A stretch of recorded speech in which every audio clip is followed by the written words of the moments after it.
Today we're going to show you how you can blow CD bubbles.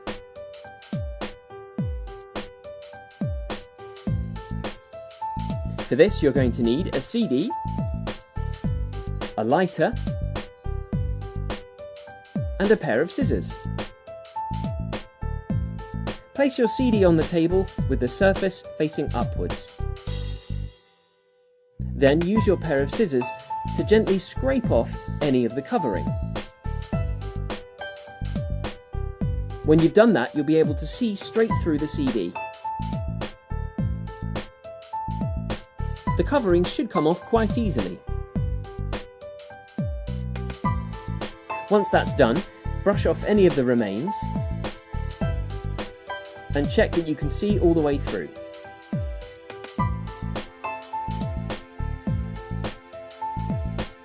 Then take your lighter and hold it underneath the clear part of the CD for about 5 to 10 seconds. You should see the surface of the CD start to melt. When this happens, turn off the lighter and blow. By heating up the plastic, you've thinned it out, and you're able to blow it out like a balloon. This is a really cool party trick. The plastic's so thin that they'll move on the breeze. They look like they're alive. And there you have it. That's how you can blow CD bubbles. Rubber Band Watermelon Challenge. You're simply going to need a watermelon and a lot of rubber bands. Place your watermelon on a stable surface, outside. Then, start to add the rubber bands. Wrap them around the circumference of the watermelon. This is going to need a lot of rubber bands, so make sure that you're patient. You can always get someone to help you with this if you think you bore easily.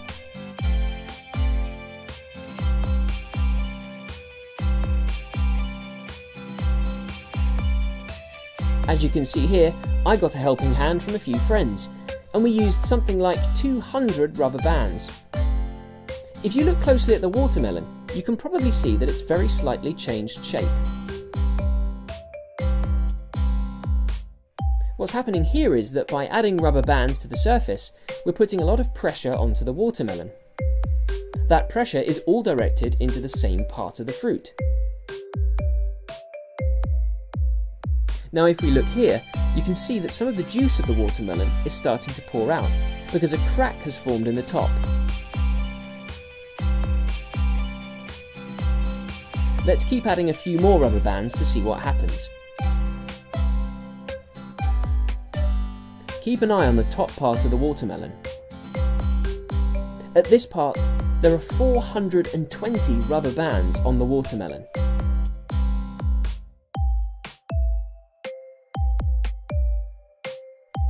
You'll have to be patient, as this can take some time.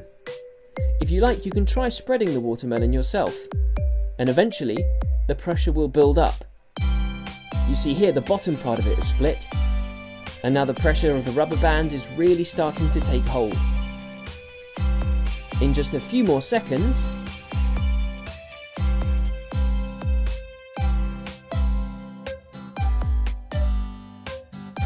pop!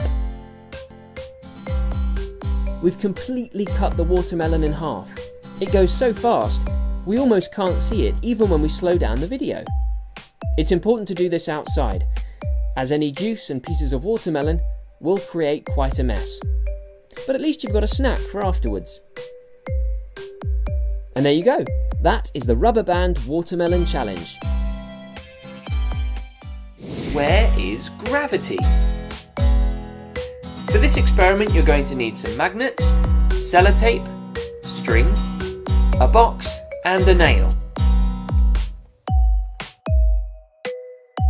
The first step is to take your string and your nail and tie a very tight knot around the nail using your string. This might be a bit fiddly, so stay with it. Once that's done, make sure the knot is extremely tight. Then place your nail to one side. Take your magnets and your sellotape. This experiment works best if all the magnets are arranged in one column.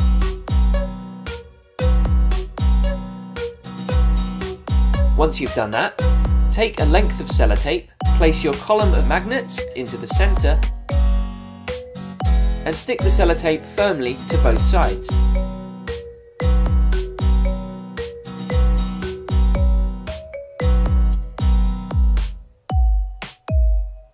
There we go. Once you've done that, take your box and carefully stick the column of magnets to the top of the box. Again, this might be a little bit fiddly. Make sure that the sellotape is stuck firmly in place. Once that's done, take your nail and string and hold the nail close to the column of magnets. As you do that, you'll feel that it starts to attract to the column of magnets. That's because the nail is made of iron. And as we know, iron is a magnetic conductor. Once you've figured out the point at which the nail is attracted to the magnets, put the nail down and use the sellotape to stick the string firmly in place. Then very carefully lift the nail back into place until it is attracted to the magnets. The string will hold tight and stop the nail from being fully attracted to the magnets and make it look as if the nail is hovering in mid-air. This is a really cool experiment, and it demonstrates the balance between gravity and magnetic attraction. If you show this to friends, you can prove that it's not a trick by running something thin like a pencil or a straw in between the nail and the magnets. You can even take the nail down and put it back into place. It will hold just as firmly. Why don't you see how much effort it takes to knock the nail out? Isn't that great?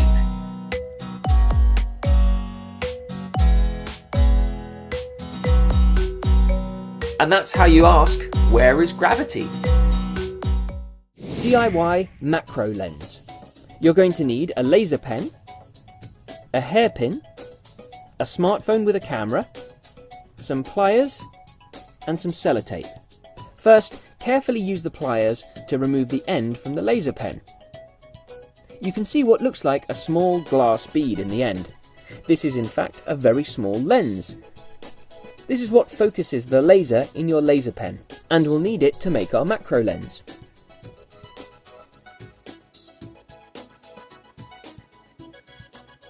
Then take your phone. Turn it over to see the camera. Then clip the lens from the laser pen into your hairpin. Place the lens directly in front of your phone's camera. Then use a piece of sellotape to hold the hairpin in place.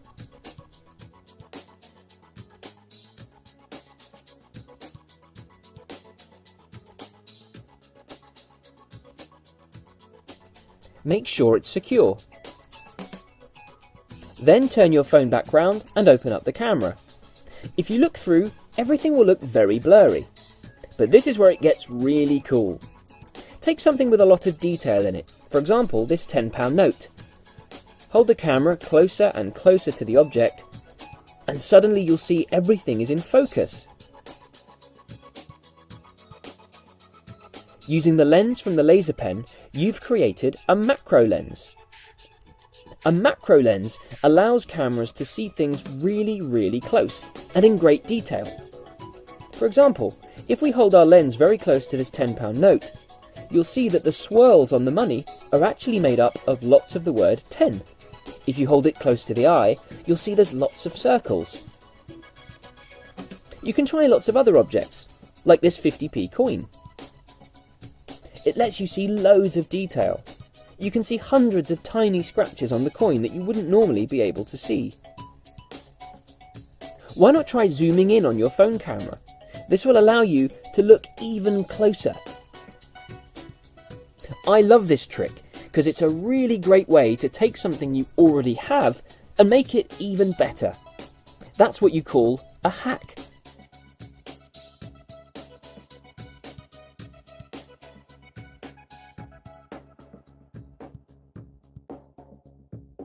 If you like taking photos with your phone as much as I do, This will allow you to take loads of cool new pictures of things you wouldn't normally be able to see. Here are some photos that I've taken.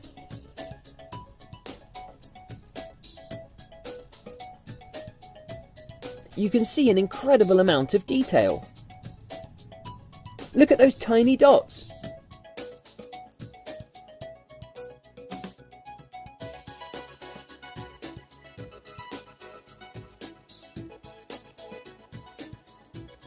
And look at this rusty screw. You can really see the tiny bits of damage.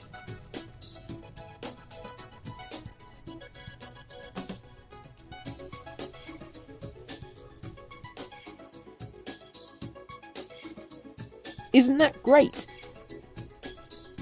And there you have it. That's how you can make a DIY macro lens. Twist in time experiment, which is really great fun. You're going to need 4 clips, a glass and a smaller glass, 3 different types of food colouring, 3 small tubs, 3 pipettes, some liquid hand soap, a jug of water, and some adult supervision. The first step is to take your larger glass and add a small amount of liquid hand soap.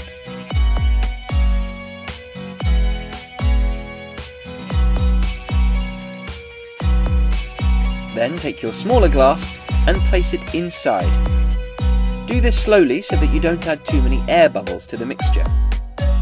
You'll see that the hand soap starts to run up the inside of the larger glass.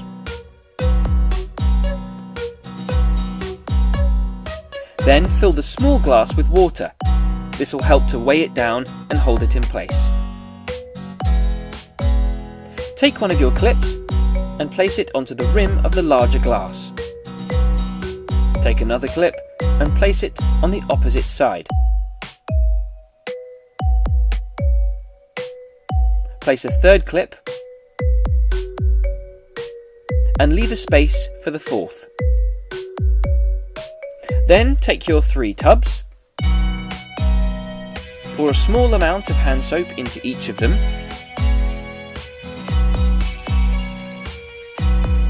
then add a few drops of food dye into each tub. 2 worked well for me.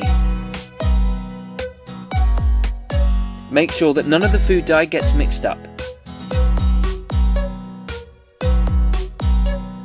Then use your pipettes to mix the food dye in with the hand soap. This might take some time to do properly, but it's well worth it once it's finished. Again, make sure that the pipettes do not mix.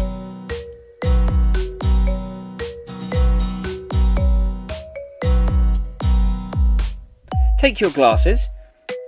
Very carefully use the pipette to suck up a few drops of the food dye and soap mix. Then, very carefully, place the pipette into the layer between your large and your small glass. Go about 1 inch down into the soap. Squeeze some of the mixture into the liquid and pull it out again. Make sure that you're very careful as you do this.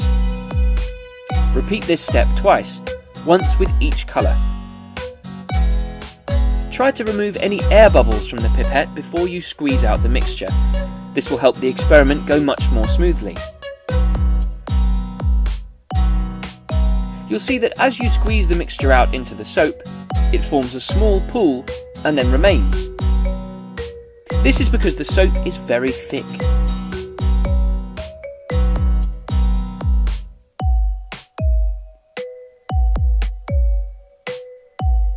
Try to hold the glass very still as you do this. Once all 3 colours have been placed, put your last remaining clip into its spot.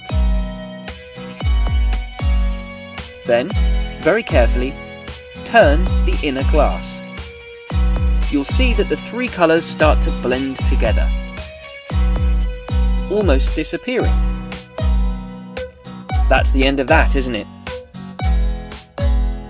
Well, perhaps not. Turn your glass back in the opposite direction, and you'll see that the colours come back. They haven't mixed together at all. But why is this? Well, we're still not quite sure of the exact reason ourselves, but the best explanation is that when you put the three colours into the mixture, they actually form three separate layers, each on their own. When you turn the glass, each layer is spread out thinly. When you turn the glass backwards again, the layer returns almost to normal, but they never mix. Isn't that great? And that's how you can perform your own twisting time experiment. How to draw in 3D. Now this is awesome, and all you're going to need is some paper, a pencil, and 2 markers. Place your hand carefully onto the paper and then draw around slowly with your pencil. Make sure that you get a really good outline for your hand, but don't push the pencil down too hard.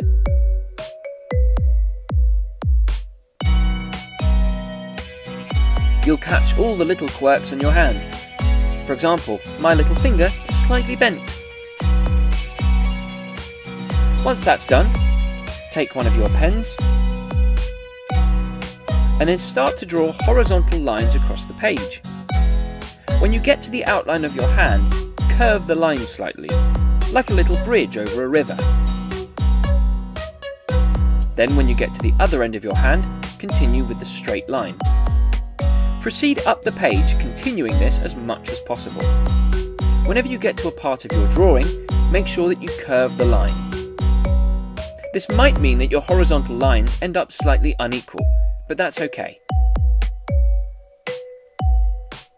As we draw, you can see that the hand starts to look as if it's pushing its way out of the page. This is what we call an optical illusion. To add to the illusion, you can add more lines.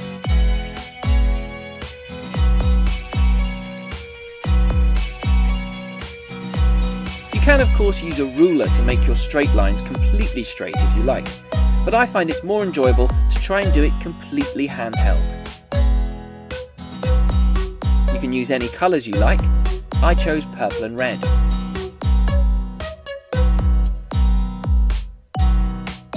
I think this is a really great trick to show your friends. Why not try it with different objects and different colours?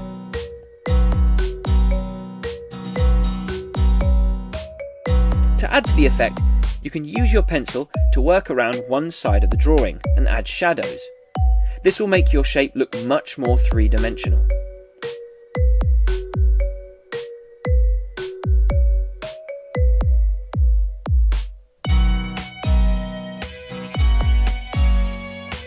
What do you think of my drawing? I think I did really well.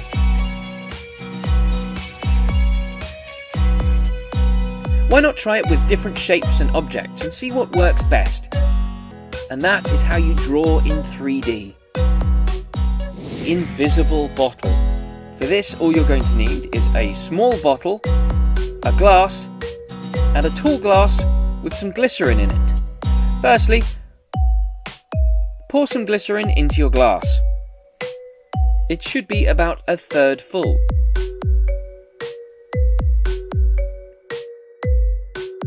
Place the glass to one side.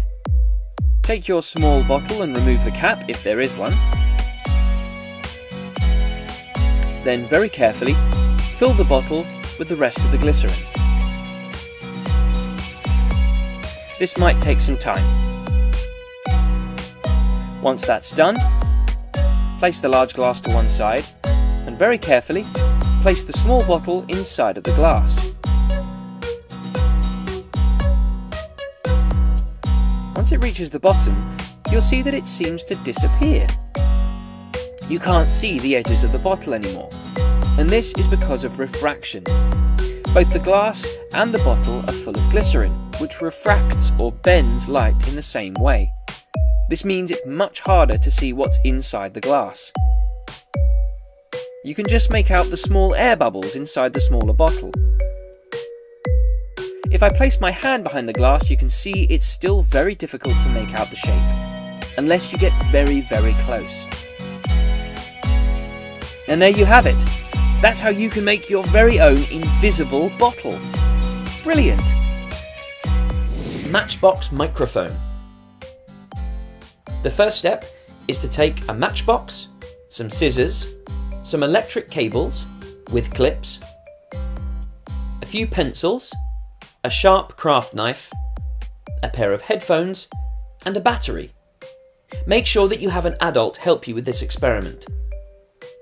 The first step is to empty your matchbox, take the drawer from the inside, and use a sharp pencil to make 2 holes in each end of the matchbox. Then, using the craft knife, and with adult supervision, carefully cut your pencil in half. Once that's done, use the knife to very carefully remove the graphite from inside the pencil. You'll need a few sections of this. 2 of the sections will slot through the matchbox holes, so make sure they're long enough. Once you've got them, use the pair of scissors to carefully file down one side of the graphite to create a flat surface. Push these 2 pieces of graphite through the matchbox with the flat surfaces facing upwards. The pencil shavings will make things a bit dirty, but don't worry, that's all part of the fun.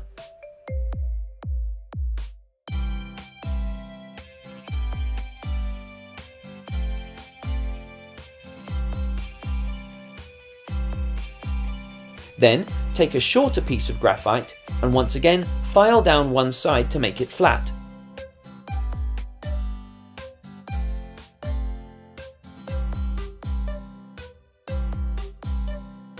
Break a few pieces off if it's too long to fit inside. Then place it on top of the 2 pieces of graphite with the flat side down. This will help it stay still. Take your battery and attach one cable onto the positive end. Attach the other end of the cable onto one piece of graphite. Attach another cable to the second piece of graphite and a third cable to the negative end of your battery. Take your headphones, clip the second cable onto the bottom of the jack and the third cable onto the top. Then take your headphones and pop them in your ears. Carefully tap the matchbox. You should very clearly hear the sound transmitted through the headphones. This is because the graphite is a conductive material. It allows a circuit to be created by attaching the cables using the battery and the headphones. And there you have it. That's how you can create your very own Matchbox microphone. Snake bubbles. All you're going to need is some rubber bands, a big plastic bottle, a pair of scissors, some white socks, a small plastic bottle, some food colouring, bubble mixture, and a glass. Firstly, carefully use your scissors to cut off the bottom of your large plastic bottle. It's best to ask a parent to help you with this, as the scissors may be sharp. Smooth off the edge of the bottle so there are no sharp pieces. Then take your sock and again use the scissors to cut along the end of the elastic part of the sock.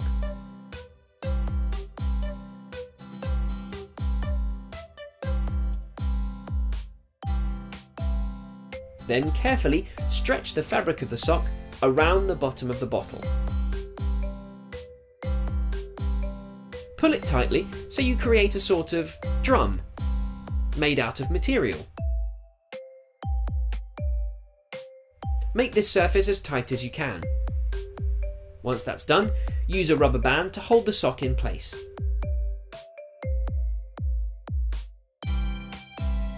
Next, pour your bubble mixture into a container.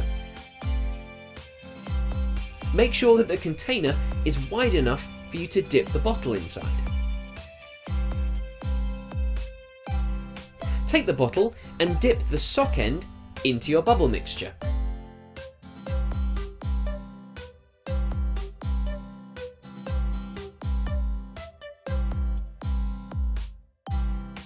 Make sure there's plenty of mixture on it. If you blow into the neck end of the bottle, you'll see that you create thousands of tiny bubbles. This is because the fabric of the sock has tiny holes inside, creating lots of little bubble blowers for you. Now, how can we make this more interesting? I've got an idea. What you need to do is take your food dye and pour some over the end of your bottle. You can do this in spots, in stripes, or you could just completely soak the end of your sock in food dye. I'm going to start with a little red and blue, just to see what happens.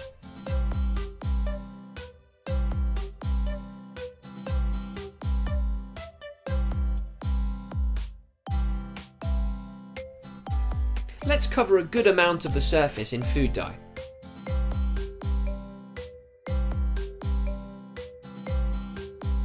Once that's done, take a deep breath and blow. You can see that as the bubbles come through the sock, they soak up some of the food dye, creating coloured bubbles. This is a really fun experiment. You can try with all sorts of different coloured food dyes. You could even try different socks to see what gives you the best bubbles. And that's how you can make your own snake bubbles. Glowing balloons. This is a great, simple experiment. You're going to need some balloons and some LED lights. That's it. The first step is to remove any key rings that might be attached to your LED light. Check that it's working before you carry on. Once you're sure it is, turn the switch to the on position. Then, carefully open up one of the balloons and put the LED light inside. Once that's done, carefully inflate the balloon.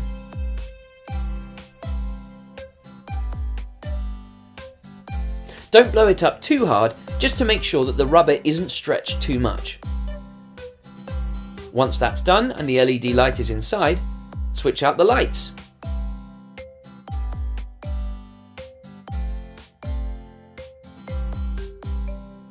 And there you have it. The balloon is glowing. The LED light will sit inside and illuminates the surface of the balloon. Because the rubber is slightly reflective when it stretches, it will bounce the light around the inside of the balloon, creating a glow. You can try this with different colours of balloon. We found that a blue light inside a blue balloon works particularly well, or that a white light inside any colour tends to work fairly well. You can shake the balloons around to create really cool lighting effects. Why not try different colours of balloons to see which one looks best? You can try using lots of the same colour of balloon, or mix and match different colours to see what you can do. This is a great idea if you're having a party, or if you want to create a really cool atmosphere. And there you have it. That's how you can really easily make some glowing balloons. Fireworks in a glass. You're going to need a plastic fork, a container, some vegetable oil, a glass, and some different colours of food dye with droppers. The first step is to take your small container and pour a small amount of vegetable oil inside. Just a couple of teaspoons should do the trick.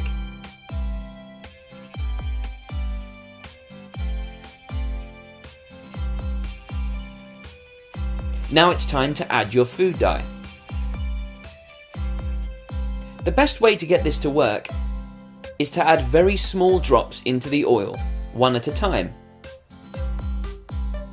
Try to add the colours separately so that they don't mix together. You'll notice that each colour forms its own small droplet suspended inside the oil. You can then use the fork to very carefully stir the mixture together, and you'll see they form even smaller droplets. Pour the oil into the glass of water. You'll see that the oil floats on top, and that the colours are suspended inside. However, the food dye is slightly heavier than the oil, which means it gradually reaches the bottom of the oil and meets the water. When it meets the water, it seems to erupt into it like a firework.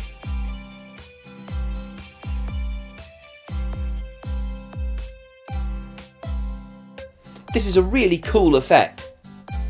You can try all sorts of different colours to see which ones work best. You'll notice that the colours haven't really mixed. This is because they stayed as very small droplets suspended in their own bubble of oil. You can try adding extra drops using the dropper into the top of the oil. See how that affects your fireworks.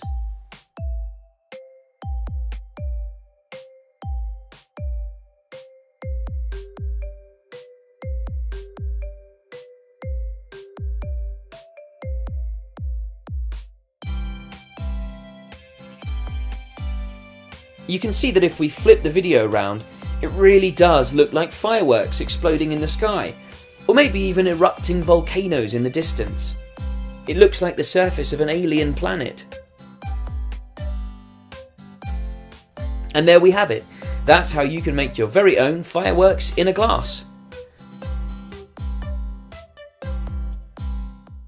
Bending water experiment. This is really simple. All you're going to need is a balloon. Firstly, stretch out the balloon to make sure it's easy to blow up, and then take a puff and blow it up. Once that's done, tie a knot in the end so the air does not escape. Then take your balloon over to a tap and borrow someone's hair. Rub the balloon against their hair and you'll see that their hair stands on end. Once it's doing that, take the balloon close to the tap of running water and see what happens. The balloon seems to attract the stream of water from the tap. This is because when you rubbed the balloon on your friend's hair, it picked up a charge of static electricity. Then when you hold the balloon close to the water, this electric charge attracts the water to it. This is because water is a conductive substance. Move the balloon closer and further away from the water and see how it affects the stream. Isn't that great? And there we have it. That is the bending water experiment. DIY smartphone speaker. You're going to need some sellotape, a marker pen, a pair of scissors, a smartphone, a few plastic cups, and a cardboard tube. The first step is to take your cardboard tube and your phone. Then use the marker pen to mark the rough outline of your phone.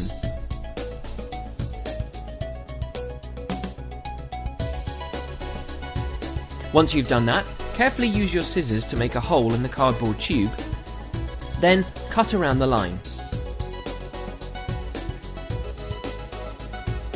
You want the phone to fit quite snugly inside the tube, so it's best to make the hole slightly too small at first. You can always cut it larger. Once it's big enough, check that your phone fits, and then place it to one side.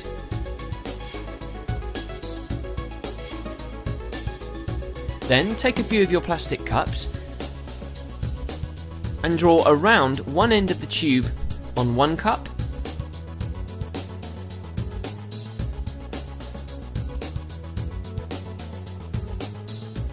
and make a similar mark on the other cup.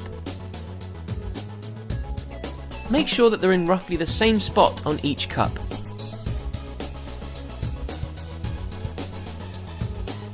Once you've done that, again carefully take your scissors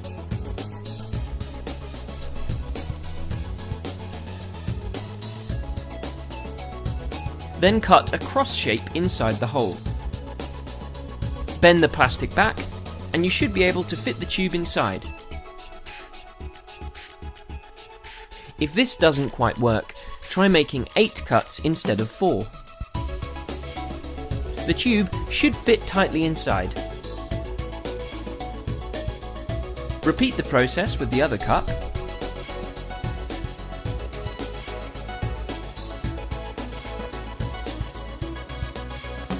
Once that's done, take some sellotape and secure the tube in place. Then all you need to do is load a song or a video, place your phone inside the tube, and there you go. The sound waves travel from the speaker in your phone, down the cardboard tube, and into the cups. The shape of the cups amplify the sound, acting as speakers. This is a really good trick if you're having a party or if you're with friends and you want to enjoy some music. Boil water with ice. For this experiment, you're going to need a chopping board, a thermometer, a frying pan, a glass bottle with some water inside, a glass, and some ice cubes. The first step is to place your pan on top of the hob, put your bottle inside the pan, and then turn on the gas. If you have an electric hob, you don't need to use a frying pan. You can just place the bottle directly onto the hob. The water will heat up and start to boil.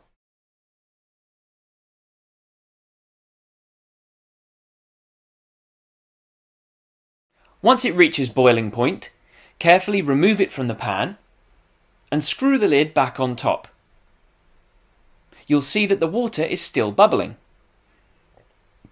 Place your bottle upside down inside the glass. Then place a few ice cubes on top of the bottle. You'll notice that the water has stopped bubbling. But when you place the ice on top of the glass, it will start to bubble again.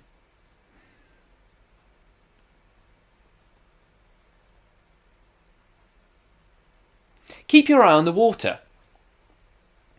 You'll see that as the ice sits on top of the bottle, the water starts to boil again. This is because the ice on top of the bottle cools down the air inside. This reduces the pressure and lowers the boiling point of the water, meaning that instead of having to reach 100 degrees Celsius, it only has to reach a lower temperature in order to boil. So you're literally boiling water with ice. I think that's pretty cool. The ice will start to melt as it's on top of the bottle, since the bottle is warm. If you like, you can replace them with fresh ice cubes to keep the experiment going.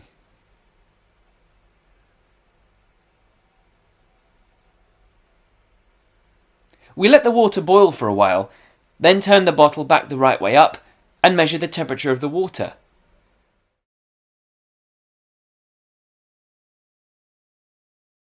It was at approximately 70 degrees Celsius, meaning we got water to boil at only 70 degrees instead of 100, which is pretty cool.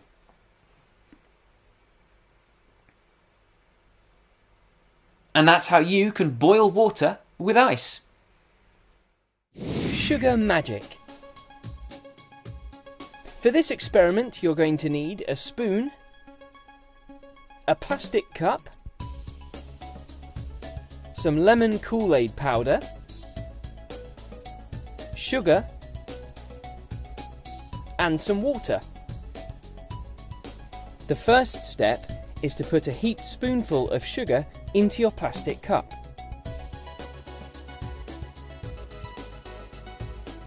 Then empty the packet of Kool-Aid powder into the sugar. Mix the two together and very quickly it will just look like a cup of sugar. Then simply add the water. And hey presto, your sugar has turned yellow. This is a really great and really simple trick that you can try on your friends. You can challenge them to make sugar change colour and then show them how it's done. And there you have it. That's how you can make sugar magic. The amazing balancing coins. All you're going to need is a bag of coins. First, place 2 coins hanging slightly over the edge of the table. Then 2 more behind those, and another behind those. Then place 2 coins over the join between the others. You want to make a sort of pyramid shape. Balance another coin over the edge of the first coin, and use another coin to weigh it down. The way this experiment works is by balancing the weight of the coins on top of each other with the force of gravity. As gravity pulls the coin down, the weight of another coin on top of it pulls it the other way, balancing it out. This will stop them from falling. As you place the next coin, try to make a horseshoe shape. You can just nudge the coins slightly towards each other to create this shape. The more coins you add to the middle of the stack, the greater the weight pushing them down. This will help to hold it securely. What you want to do is create a complete U shape using the coins. This might take you a little while and you will have to be very delicate, but it should hold properly. Just see if you can add a couple more coins at the end.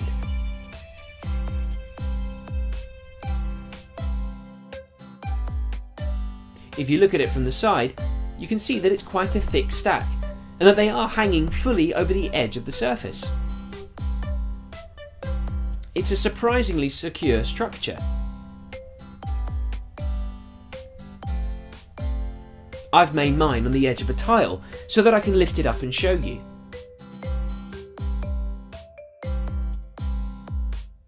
And there you have it.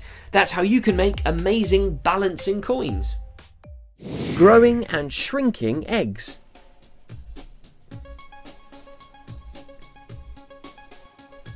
You're going to need 2 eggs, some distilled vinegar, honey, 2 small cups, and a large cup.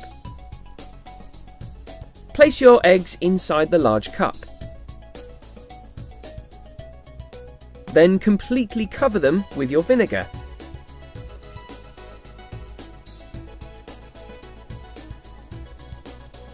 Straight away, you'll start to see bubbles form on the surface. Place the cup to one side for a few hours, or overnight if you prefer, and then come back to it. You'll see that layers of the shell are starting to peel off. If you rub your thumb along the outside, you can see that it's changed colour. If you squeeze it, it feels very soft. Soak the eggs in vinegar until they're completely soft. Once that's done, place 1 egg inside a small cup and cover it with more vinegar.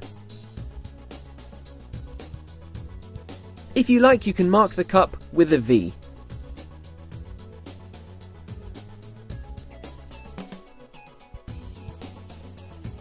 Then place your second egg gently inside the other small cup and completely cover it with the honey. The honey is thicker, so this might take a bit longer, and you might need to move the egg around inside the cup to completely cover it. Make sure that the egg sits in the middle of the honey. You may need to use something small and slightly heavy to weigh the egg down, as it might float. We use this small glass. Then place both of your cups aside overnight. Rinse them out in the morning and see what you've got. You can see that the egg that was sitting in the honey has changed colour and turned to the same colour as honey. The egg that was sitting in the vinegar has gone transparent. You can see the yolk of the egg in the middle. But you can also see that the eggs have changed size. This is because soaking the eggs in vinegar breaks down the shell and means that the eggs are able to absorb more moisture through something called a membrane. This is the soft, squishy thing on the outside of the egg. You'll note that the vinegar-soaked egg bounces much like a bouncy ball. If you hold the honey-soaked egg, you'll see that it's also shrunk slightly. You can even feel the yolk sitting in the middle of the egg. This one won't bounce either.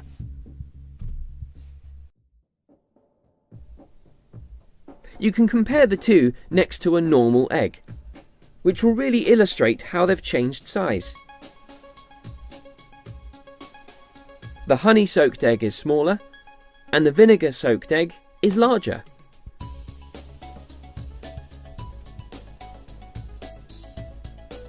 This is a really cool experiment. Why don't you try it with some other liquids to see how it affects the eggs?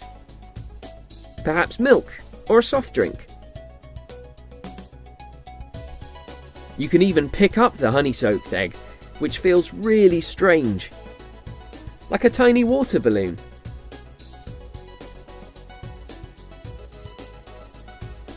And there you have it. That is growing and shrinking eggs. Chemical chameleon. You're going to need a stirrer, sodium hydroxide, potassium permanganate, sugar, a beaker of water, and a flask of water. Take your sugar and your sodium hydroxide and pour them into your beaker of water. Use your stirrer to stir them together.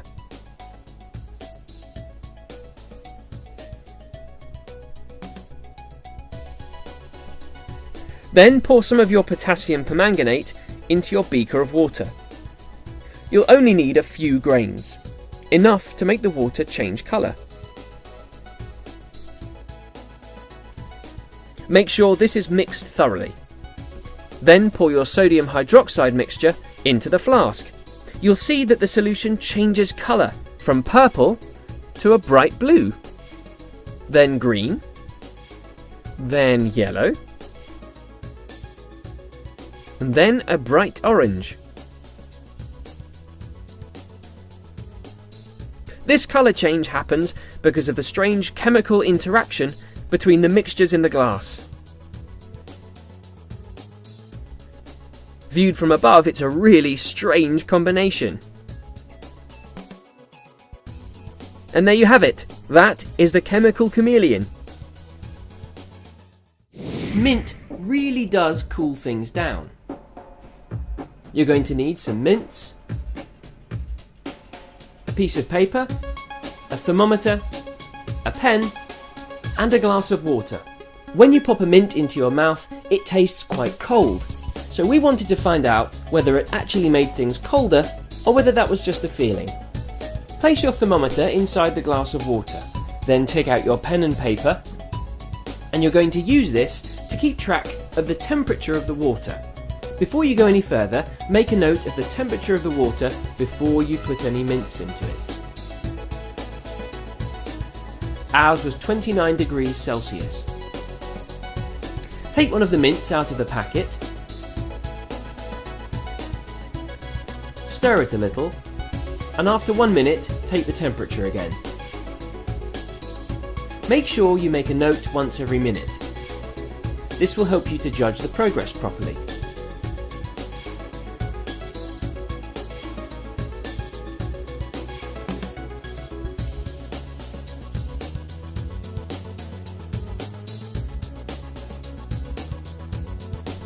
After 10 minutes, write down your final measurement. You can see here that all of our measurements were 29 degrees Celsius. So from this we can say that adding mint to water really doesn't do anything at all. So mint doesn't cool things down. Do-it-yourself projector. You're going to need a cardboard box, a magnifying glass, some gaffer tape, a scalpel, a pair of scissors, and a pencil. The first step is to use the scalpel to remove one of the flaps from the box. When that's done, take your magnifying glass and hold it against one side of the box. Use the pencil to carefully draw around the magnifying glass.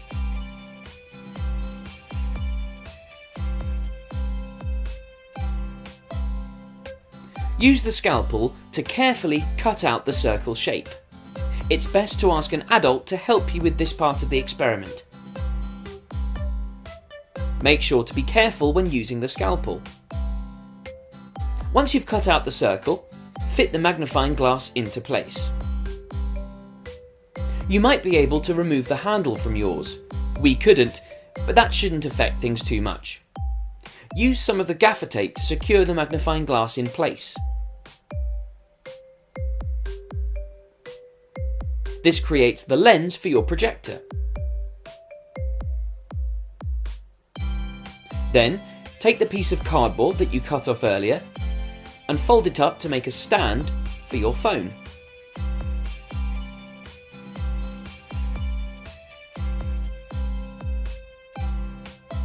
Check that your phone fits securely onto the stand. Once you've done that, load up a video onto your phone. You'll need to change your phone's settings so that the screen doesn't rotate, and then place the phone so that the video plays upside down. When the image transfers through the magnifying glass, it will be turned around the right way. Take the box into a dark room and there you go. The image is projected onto the wall, and you've got your own cinema at home. You'll need to try moving the phone around into slightly different positions and angles in order to get the clearest picture, and it's never going to be as clear as it is at the cinema, but it's still a really cool trick that you can do very easily at home. And there you go, that's how you can make your very own do-it-yourself projector. Explosion that sparkles. For this experiment you'll need a tray, some glitter, vinegar, a beaker, some food colouring, a vase, baking soda and a spoon.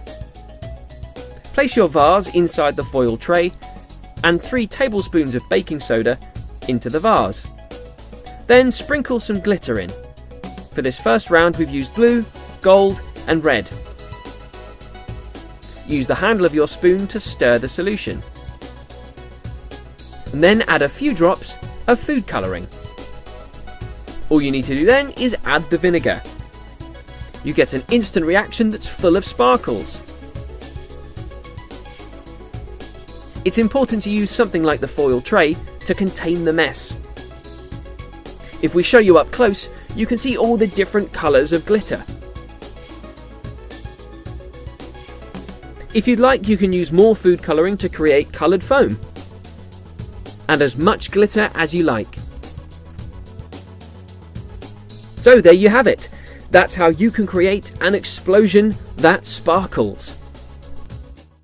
Funky fountain experiment. This is great fun, and all you're going to need is a straw, a screwdriver, the bottom half of a plastic bottle, a large tub and some water. Take the bottom of your bottle and your screwdriver and poke a hole into the bottom of the bottle. Make sure that you have an adult present when you're doing this. Be patient, as it might take a little bit of time. Make sure that you have a really good, neat hole. And then check that your straw fits through the hole. It should be big enough to let the straw in, but tight enough to hold it in place. Then take your straw out, bend the top end over, and poke the straw through the bottom of the bottle. Make sure that the shorter end of the straw is on the inside and touching the bottom of the bottle. Once that's done, hold the bottle in the air and pour a small amount of water inside.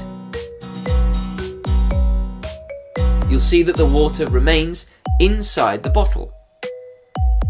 As the water level rises, nothing happens until the water level reaches the same height as the top of the straw.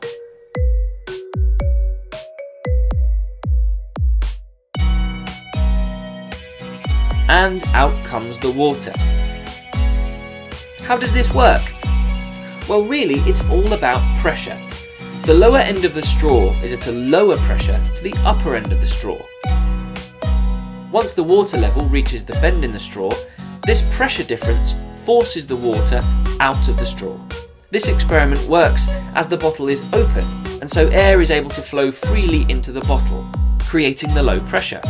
Once the water level reaches the bottom of the top end of the straw, you'll see that the water flow stops. If we look back at the experiment, you can really see that nothing happens at all until the water level reaches the bend in the straw.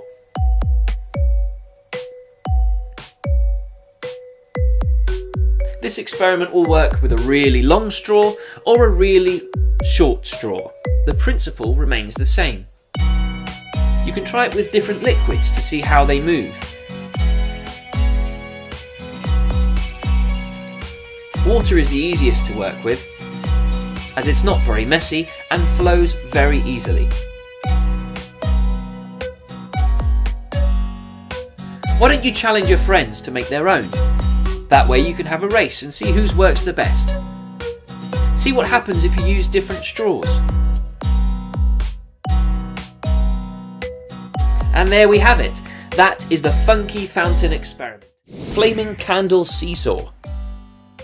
You're going to need a flat surface, a needle, a long candle, some matches, a pair of pliers, a knife, and 2 small glasses. Firstly, carefully cut around the middle of the candle. Don't cut all the way through because you want to keep the wick. Once you've split the candle in half, you can use the knife to cut through the wick.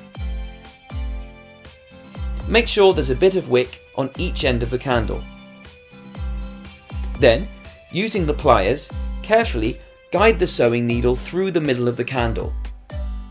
It's best if you get an adult to help you with this part, as the needle of course is quite sharp, and it also might be a bit awkward.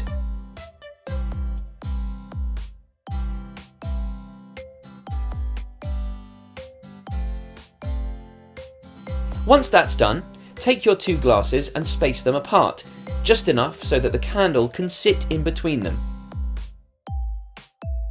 The needle will sit on the edge of the glass and act as a pivot point for your seesaw. The first step is to light the lowest end of the candle. As the candle burns, it will drip off wax, making that end lighter and help the candle to balance. When it's nearly balanced, light the other end of the candle.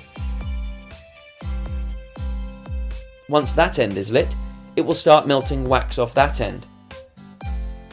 Each of the ends of the candle will start to drip wax, which means they alternate getting slightly lighter, creating a seesaw effect.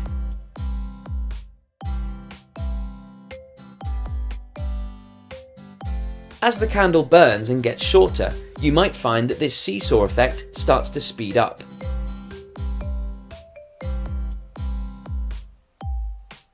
The best thing about this experiment is you can use the other end of the candle to repeat the experiment and see how it's different.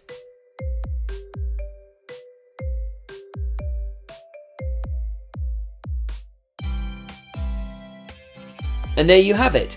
That's how you can create a flaming candle seesaw.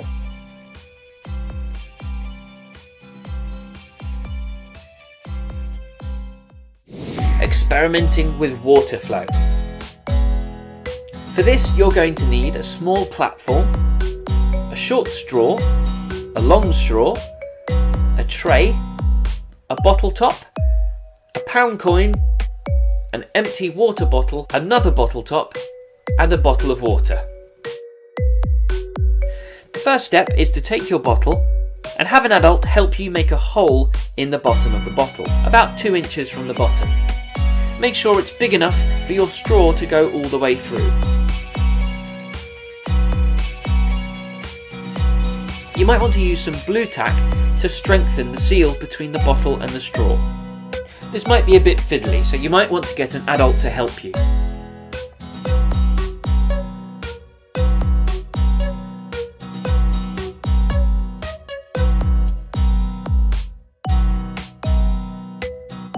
You'll also need an adult to help you make a hole in the middle of your bottle cap. Once that's done, you can take your long straw and push it through the hole, leaving a short amount of the straw showing at the top of the cap. Then take some more blue tack and place that around the edge of the straw and the cap. Again, this will help to strengthen the airtight seal between the two.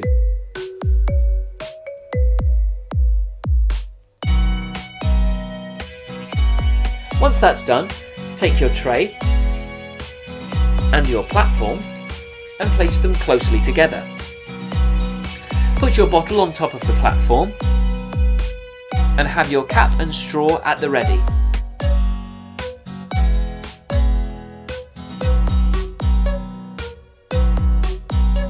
Unscrew your bottle of water. Keep your finger over the end of the short straw and carefully fill your bottle with water.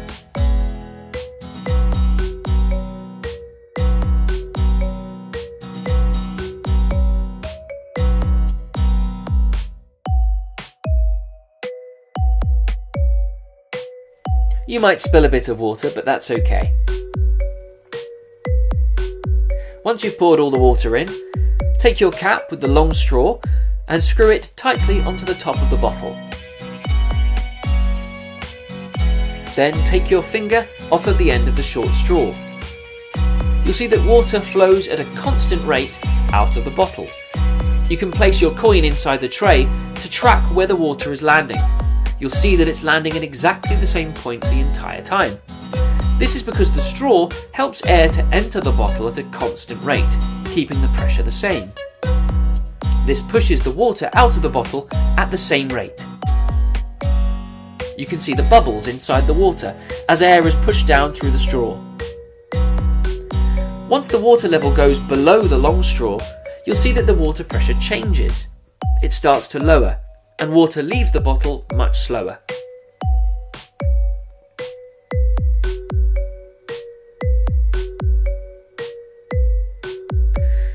You can try refilling the bottle. Place your coin under where the water is landing, and then very carefully raise and lower the longest straw. You'll see that the height of the longest straw in the water affects the rate at which it flows out of the bottle. This is because you're changing the air pressure and the air flow. And there you have it. That's how you can do your own experiment with water flow.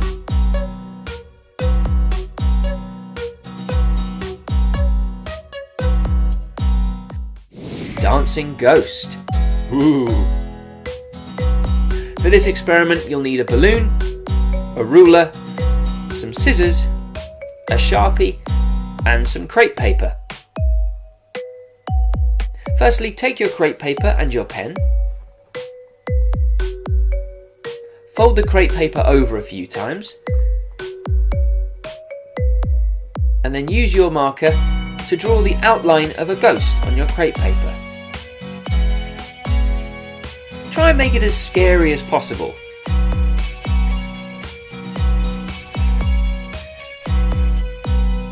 This won't make the experiment work any better, but it will make it look much cooler.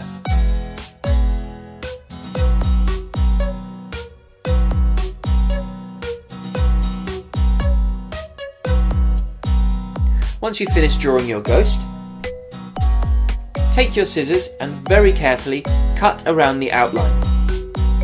Make sure that you cut a few layers of paper at the same time. This means that you'll end up with a few ghosts instead of just one.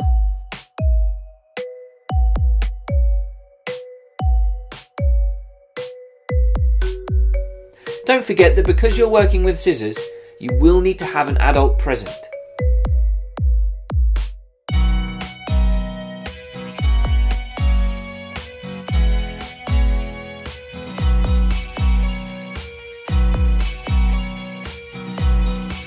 Once you've done that, lay all of your ghosts out side by side.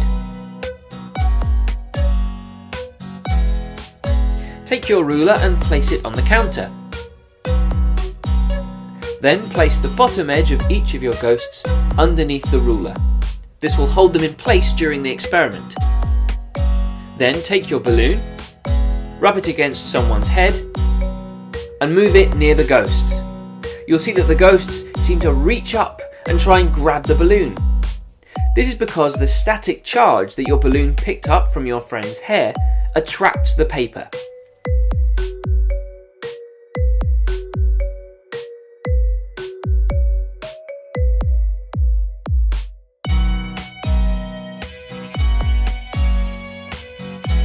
And there we have it. That is the dancing ghost. The hidden holes bottle prank. You're going to need some thumbtacks, a large bottle of water, and a permanent marker. That's it.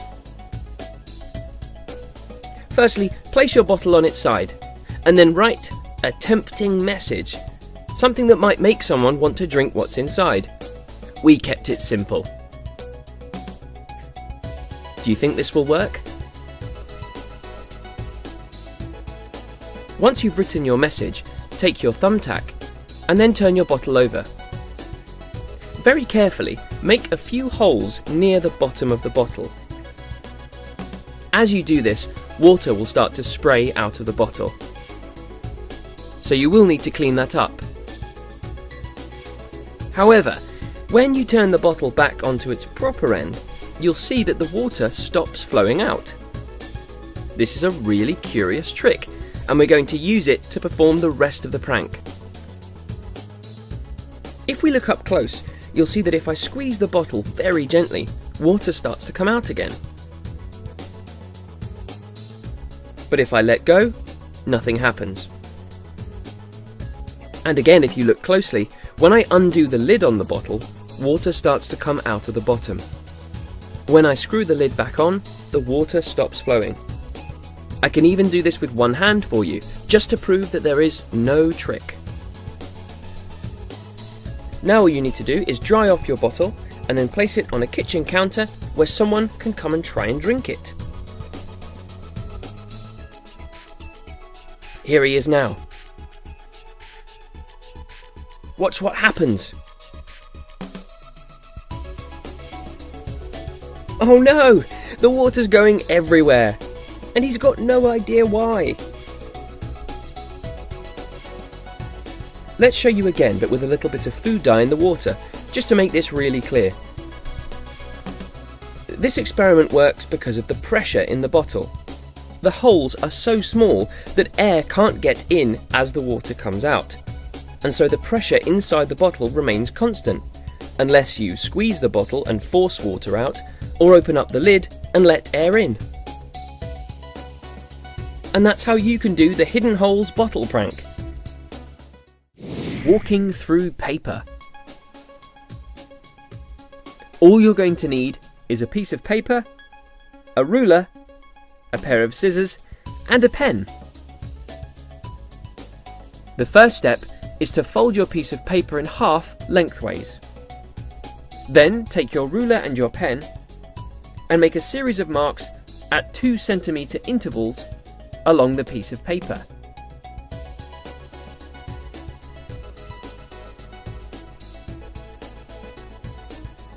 You'll be left with a small amount of excess. Simply trim that off.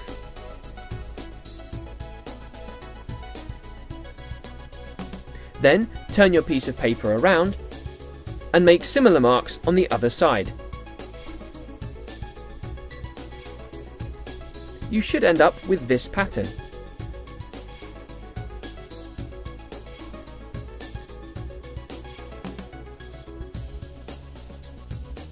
Then start to trim using these marks as guidelines.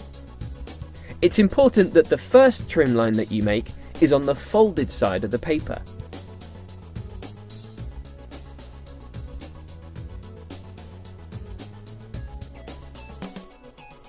It might be best to get an adult to help you with this part.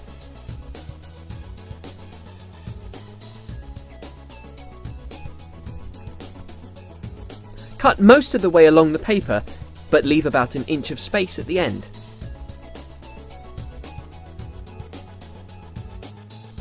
Once you've completed these lines, carefully trim away most of the folded edge of the paper, leaving the very first and the very last piece. You'll see why in a moment.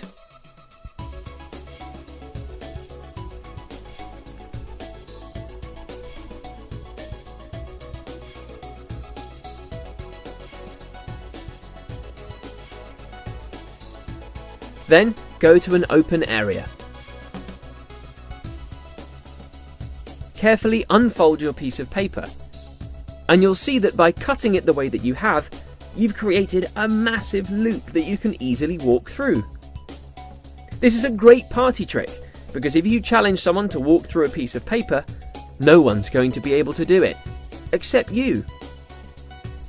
Do be careful though, because you might tear the paper. It's hard to believe that this enormous loop is made from just a single sheet of paper. And there you have it. That's how you can walk through paper. A great way to peel potatoes. All you're going to need is a chopping board, 2 saucepans, your potatoes, a knife, and a slotted spoon. The first step is to take your potatoes and using the knife very carefully make a line that goes all the way around the middle of the potato. It's best to ask an adult to help you with this part of the experiment, as you will be using a sharp knife.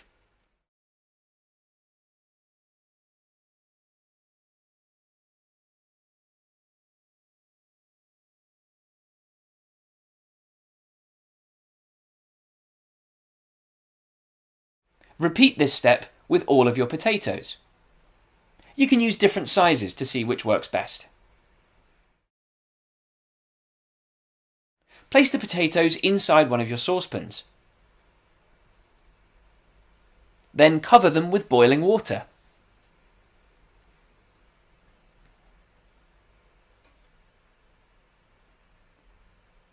Turn on the heat and let them sit for about 5 minutes. Once that's done, fill your second saucepan with cold water. Then, using your slotted spoon, place them into the saucepan.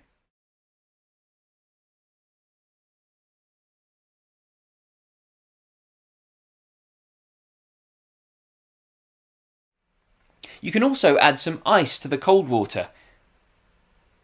This will help cool your potatoes down faster. Let them sit for a couple of minutes until they've cooled. Then remove the potatoes from the pan, and you'll see that you can just pull the skin straight off. This is a really great trick. You can show it to your parents when you're helping them cook. If you're going to make something like mashed potatoes or roast potatoes, this is a really great way to speed up the process. It's a little bit messy, but that's part of the fun.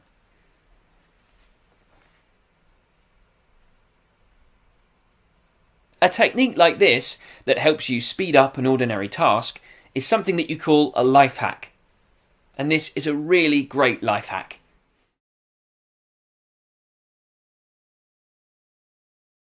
And there you have it. That is a great way to peel potatoes. Ghost marbles. For this experiment, you're going to need a bowl, a pack of aqua gel beads, and some water. The first step is to open your packet of beads and pour them into your bowl.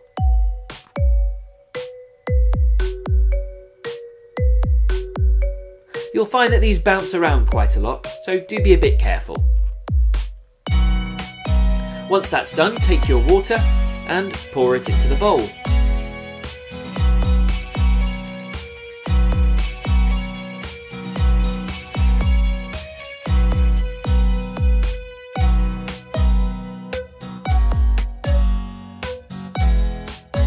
Keep pouring until all the water is gone.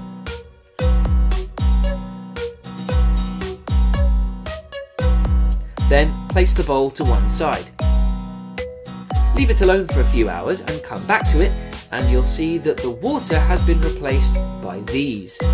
These are the same gel beads that were sat at the bottom of the bowl, but over time they've slowly absorbed all of the water. So what happens if we pour more water back into the bowl? The beads disappear. Well, that's not quite true. They don't really disappear. They're still in there. What's happened is that the beads have absorbed the water that was in the bowl. This makes them about 90% water, so that they refract or bend light in almost the same way as the water does, making them seem to disappear.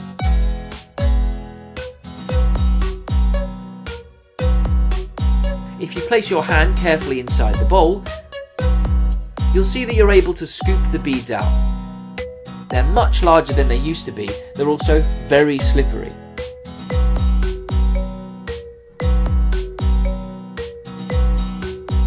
Looking at the bowl from above, it's very hard to tell the difference between the water and the beads.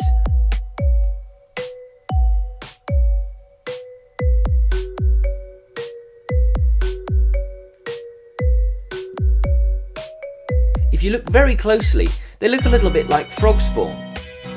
You can just make out the edges of the beads. Isn't that weird? It's easier to see the beads if you move the water.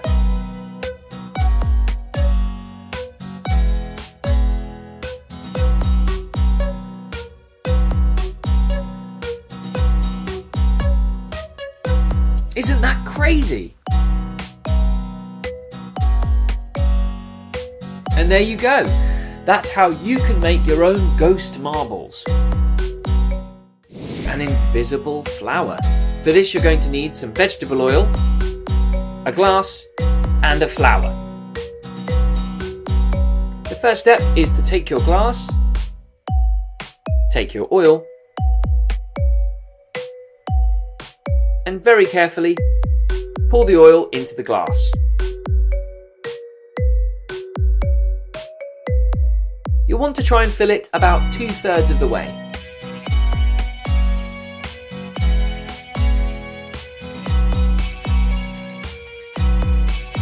Once that's done, replace the cap and put the bottle to one side. Take your flower and pop it into the glass. You'll see that as you do so, the stalk of the flower seems to look bigger. This is because of refraction. And if you move the flower to one side, the stalk of the flower disappears completely. This happens because of refraction. Refraction describes the way a light changes as it passes through an object. It makes things appear to be a different size, or to be standing at a different angle. This works well in oil, because oil is quite a thick substance, and makes the light refract more strongly. Why don't you play around with it and see what you can do with the flower stem? What's the best place to make the stem disappear? Have some fun with it and see what you can do. And there we have it. That is the amazing invisible flower. How much gas does your favourite beverage produce? You're going to need a glass bottle, some balloons, vinegar, and a frying pan. For our beverages, we've chosen milk and Red Bull. Find a container in your kitchen and pour some of your drink into it.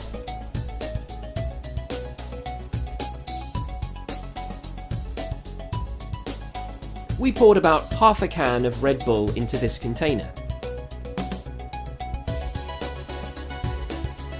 Then drop some vinegar into the mixture.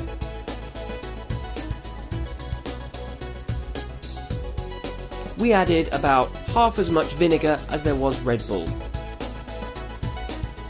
Once that's done, pour the mixture into your glass bottle.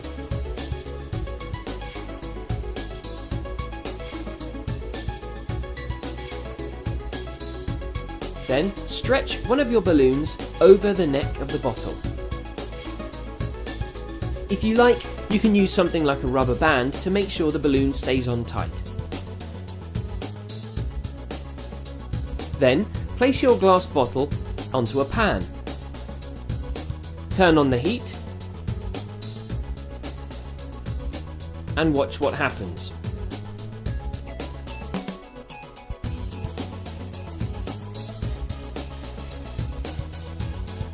As the mixture inside the bottle starts to heat up, the vinegar will react with the drink, and it will help release any gas that's trapped inside the liquid.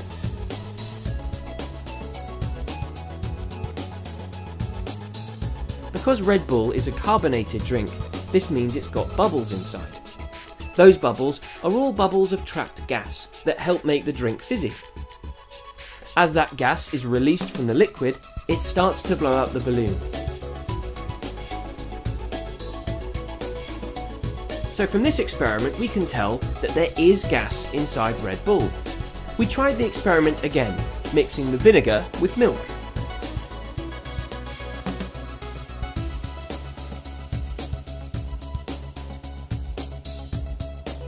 We turned the heat on and stood back for a few minutes. And as you can see, we had much the same result.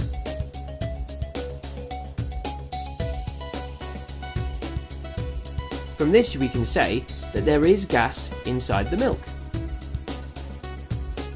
In both cases, it's only a very small amount of gas. And there you have it. That's how you can see how much gas your favourite beverage produces. Water race. This is a really fun experiment. All you're going to need is some blue tack, 2 bottle tops, 3 short straws, 2 water bottles full of water, a long straw, a tub and a jug of water. The first step is to make some holes in the bottle caps. Make sure that you have an adult to help you do this. Then carefully place your straws into both of the holes. They should be a fairly tight fit. Make sure that one straw comes out mostly on the inside of the lid and the other straw comes out mostly on the outside of the lid. Then take your other lid, make 2 holes again, and place the long straw through the lid. Make sure that most of the length of the long straw is on the outside of the lid. Then take your last remaining short straw and place it inside. You can easily see the difference between these two.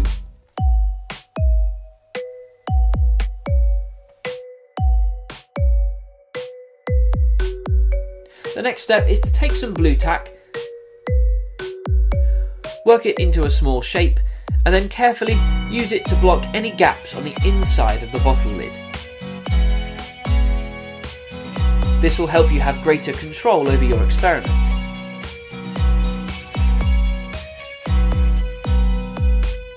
Take your tub and place your 2 bottles of water inside.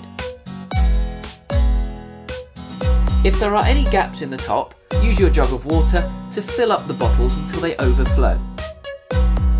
Then tightly screw both of your lids onto each bottle.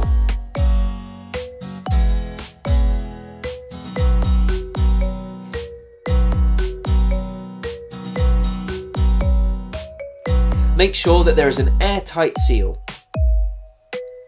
All that's left now is to turn the bottles upside down and let the water flow. What do you think is going to happen? Will the water leave each bottle at the same speed? Will the short one go faster or will the long one go faster? Well, as you can see, the water in the long strawed bottle leaves much faster. But why does this happen? It's really very simple. At the bottom of the straw there is very low pressure. Inside the bottle there is high pressure. Because one of the straws is much longer, the difference in pressure is much greater, and so water is forced out of the bottle quicker. And there you have it. That's how you can perform your very own water race. Cleaning coins with lime.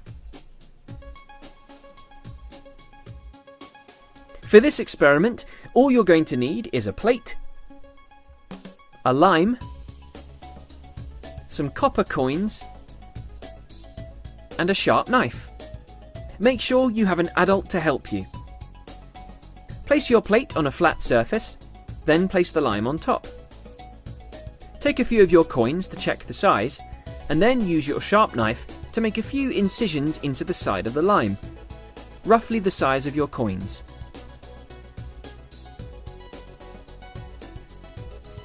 Cut 5 or 6 holes so that you can try a few different coins.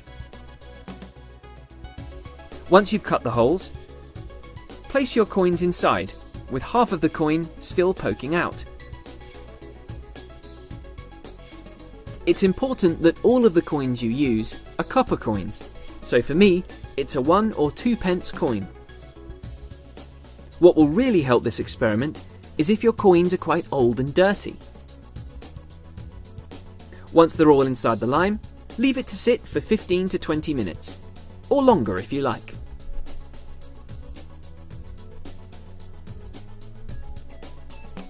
Then come back and pull the coins out of the lime. You should notice that the part of the coin that's been sitting inside the lime has changed colour and looks cleaner. This is because the lime is naturally very acidic, and so will clean off some of the other chemicals that are stuck to the coin. This is a really cool way to naturally change the colour of your money.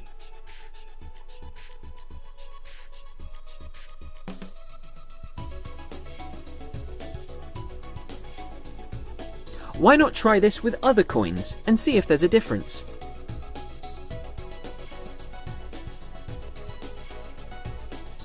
You can put them all in a line and compare which one has changed the most.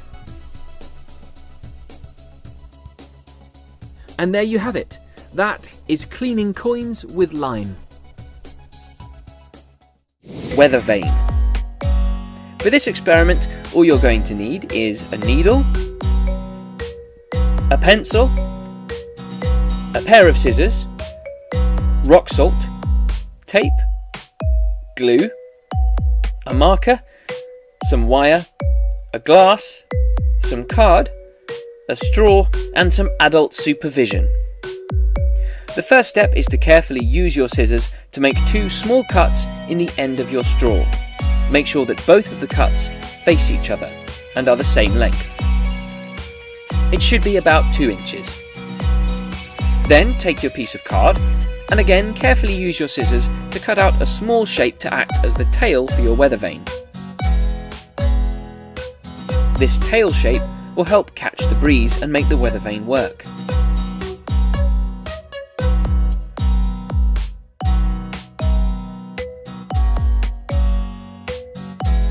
Once that's done, use a little glue to make sure it stays firmly in place.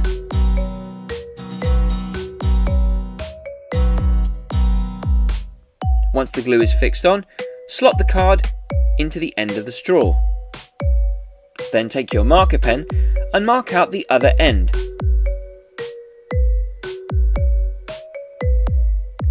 Carefully take your needle and push it through the tail end of the straw.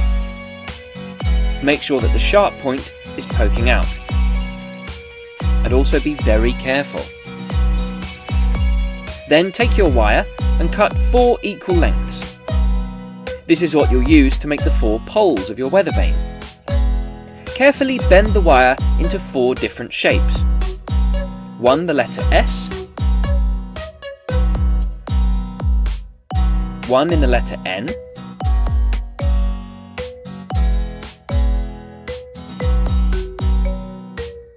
1 in the letter E, and, yes, you've guessed it, 1 in the letter W. These 4 wires will act as your 4 compass points: north, east, south, and west. Once that's done, take a piece of tape, lay it out on the table. As you can see, it might be a little bit fiddly, and then carefully lay out each of the compass points next to each other. You need to make sure that you lay them out in the same order that they work on the compass: north, east, south, west.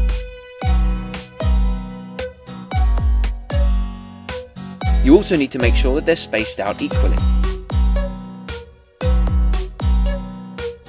Once that's done, check they're in the correct order, and then wrap the tape around the pencil.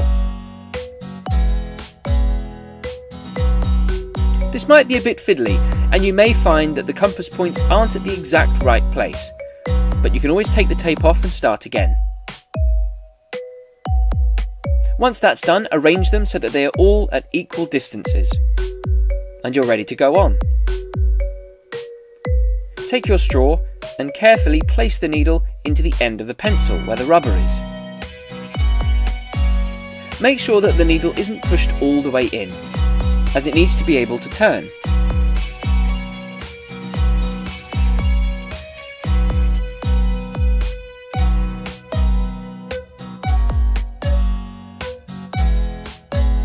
Check that everything's in place,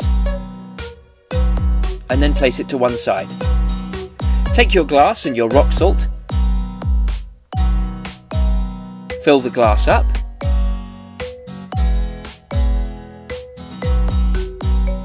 then take your pencil and push it firmly into the rock salt.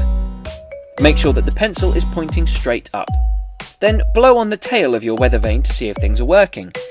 If it doesn't turn, it means the needle is pushed too hard into the rubber. Simply grasp the straw and then turn the pencil on the spot to loosen the needle. Blow again and you should be in business. Now you can of course blow with your mouth, or if you like you can use a fan. That might save your breath a little bit. The principle remains the same. As the wind blows onto the weather vane, it turns on the spot. And there you have it. That's how you can make your very own weather vane at home. Gobstopper Candy Science. You're going to need a tray, some gobstoppers and some water.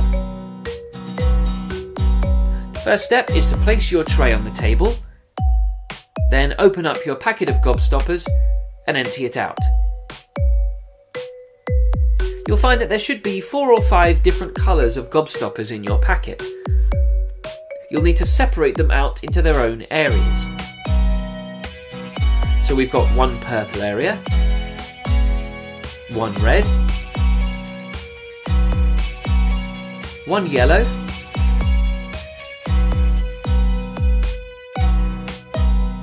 one green,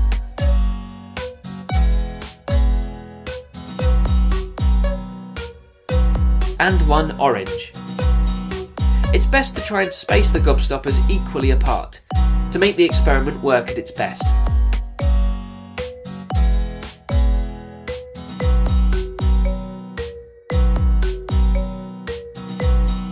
Then all you have to do is pour in some water and wait.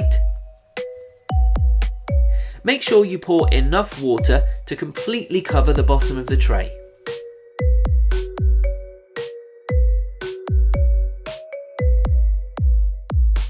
Then step back and watch.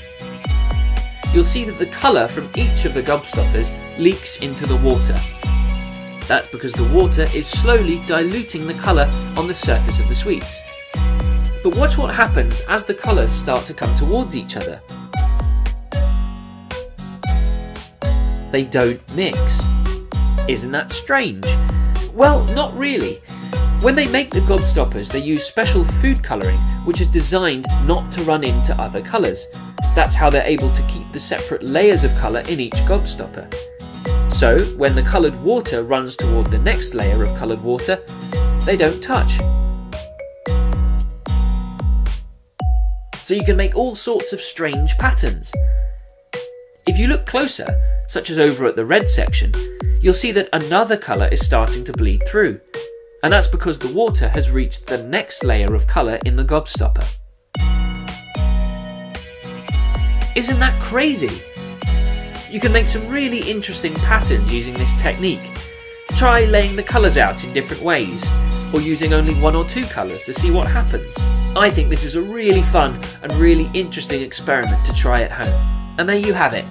That's how you can perform some gobstopper candy science. The science of a plasma ball. All you're going to need is a plasma ball. And probably somewhere to plug it in as well. Once it's plugged in, switch on your plasma ball, and straight away you've got some amazing science happening. The ball is comprised of 3 main parts. There's the sphere on the outside, there's the conductor on the inside, and filling the ball is what they call noble gases. This helps to create trails of plasma. The human body is able to conduct electricity. So when you touch the side of the ball, the electricity is conducted towards you. This is why when you touch the ball, the colour and the intensity of the plasma light seems to change. You can try using different parts of your body, and you'll see that it works much the same way. If you try using other objects like a pencil, you'll find that they do attract some electricity, but not as much. The great thing about this is that you can use lots of different objects, made of different materials, to see what's conductive and what's not. And there you go. That is the science of a plasma ball. Battery train. You'll need some neodymium magnets, batteries, a pair of scissors, and some copper wire. Firstly, pull out a length of copper wire and wrap it around one of your batteries. Make sure that the batteries are AA batteries. Continue this process. Curl the wire all along the length of the battery until you've got a good long spring. Then fix a few magnets onto each end of the battery and place it inside one end of the wire. you'll see that it seems to pull itself through. You can make a much longer length of this curled wire and see how the battery travels through the middle. This works through a combination of electric currents and magnetic fields. This is a really great and simple experiment.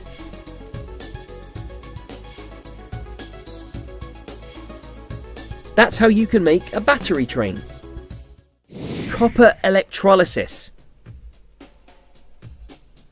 You're going to need a stirrer, some clip test leads, a pair of gloves, copper sulfate, a piece of brass, a piece of copper, a D battery, and a beaker full of water. The first step is to pour some of your copper sulfate into your water and dissolve it in. The best way to do this is to add a small amount of powder at a time until no more will dissolve.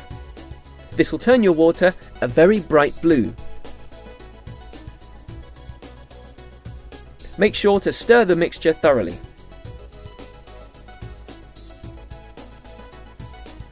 Place that to one side. Then take your D battery and some of your clip test leads. Clip one end of your lead onto the copper and then carefully tape the other end onto the positive side of your D battery.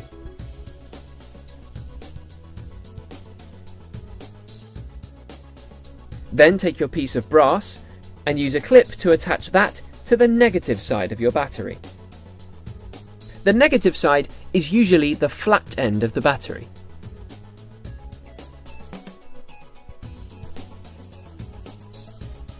Once that's done, we're ready to go. Rest your stirrer on top of the beaker to stop your piece of metal from falling in. It's also very important that the clip leads don't go into the solution, just the two pieces of metal that they're attached to.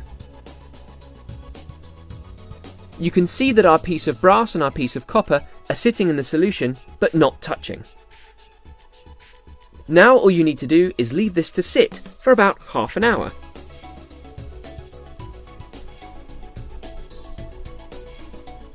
You won't be able to see anything happening, but once you remove the metal from the solution, you'll see that something has.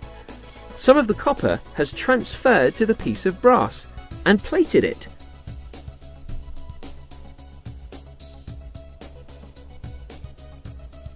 This is because the current flows through the battery into the leads, then through the copper, and is attracted to the piece of brass. The liquid completes a current, which allows the electricity to flow, producing a reaction we call electrolysis. And there you go, that is copper electrolysis. Do-it-yourself phone stylus. You're going to need a smartphone, some water, a couple of pencils, aluminium foil, a sponge, sellotape, and tissue paper. You might have seen these phone styluses before. They're just pens that you can use to operate a touchscreen phone. And we're going to show you how to make your own. Firstly, take one of your pencils and your sponge.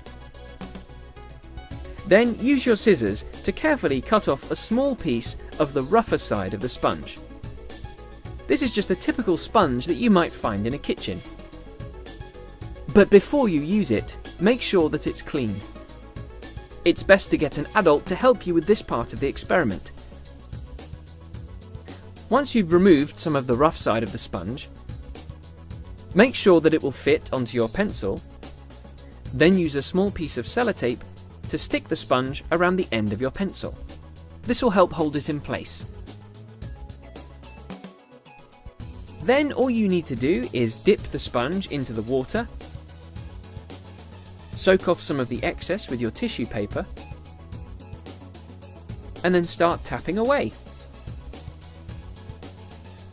You'll see that the stylus works just as well as your finger. This is because the watery sponge acts as a conductive surface and allows the touchscreen to still work. Now let's try the same thing again with aluminium foil. Cut off a small piece of foil, then wrap it around the end of your other pencil.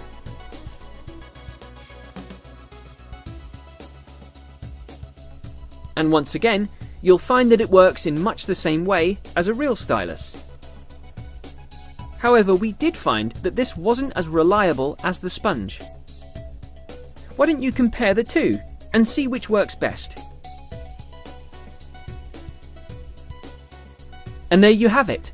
That's how you can make a do-it-yourself phone stylus. The power of bleach. Make sure that you have an adult present to help you with the experiment. You're going to need a glass, a bottle of water, some bleach, and some red food dye. The first step is to take your glass and your bottle of water and your red food dye. Place a few drops of the red food dye into the bottom of the glass.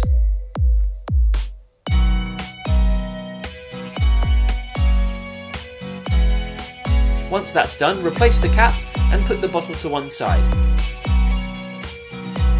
Pour some water into the cup.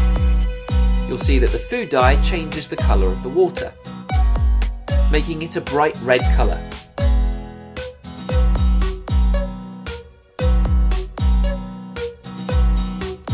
Place the water to one side and then take your bottle of bleach. Carefully remove the cap and pour some bleach into the water. You'll see almost immediately that it changes the colour of the water. If you stir the water and mix the bleach further into it, you'll see that the liquid becomes even paler. But why does this happen? Well, as you know, bleach is used for cleaning, and one of the things bleach does is break down molecules, or rather the bonds between the molecules. In this case, it's breaking down the bonds between the different coloured dyes in the food dye. This stops the food dye from colouring the water, making it turn almost completely clear. You can see that before the bleach is mixed into the water, it still retains its red colouring. And there we have it. That is the power of bleach. Hot ice. It's a really good one. You're going to need a conical flask, a thermometer, 30 millilitres of water, a pan, a spoon, 170 grams of sodium acetate, and a way to heat the pan. I'm using this electric pan. Place your pan on top of the surface, put the sodium acetate in the pan, and pour in your water. Use your spoon to mix the solution together. You want the pan to be warm but not boiling. Enough to heat up the water without letting it boil. Stir the mixture together. You should see a few crystals still inside the solution. What you want to do is heat the water long enough to completely dissolve all the crystals. Once that's done, and while it's still warm, pour the mixture into your conical flask. It doesn't have to be a conical flask, but we found the shape of it helps in the experiment. Once you've poured all the mixture inside, drop some of the sodium acetate crystals into the mix and see what happens. An iceberg starts to grow inside the flask.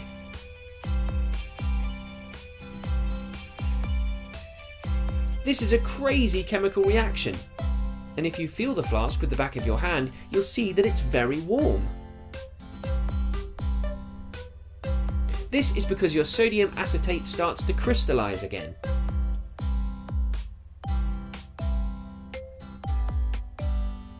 It's a fantastic experiment, and it's really strange looking. When's the last time you had hot ice? If we look at it from the side, you can see the crystals forming and spreading out. This is a really cool experiment. And that's how you can make hot ice. Electric eels. You're going to need some gummy worms, a tall glass, a small glass, some vinegar, a spoon, baking soda, and a pair of scissors. Firstly, open up your packet of gummy worms. These worms tend to be quite thick, so for this experiment we decided to cut them in half. This makes them a little bit lighter, which will help perform a really cool experiment. Once you've cut a few of the worms in half, put a small amount of water inside your small cup, add a few tablespoons of baking soda, and then add each of the worms into the mixture. The aim here is for the worms to soak up some of the water and baking soda mixture.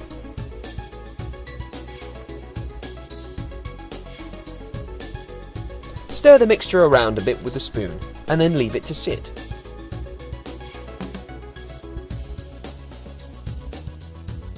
While that's happening, fetch your tall glass and pour some vinegar inside. It's best to use clear vinegar as you can see what's happening inside the glass. We decided to fill it about 2/3 full. Once the worms have sat in the baking soda solution for 5 to 10 minutes, grab your worms and add them one by one into your vinegar mixture. You'll see that very quickly bubbles start to form. This is because baking soda reacts with vinegar, creating bubbles of gas, causing bubbles of gas to form on the outside of the worms. If enough gas bubbles catch onto the side of a worm, you'll see that it picks the worm up, floats it to the top, the bubbles burst, and then they drop down again.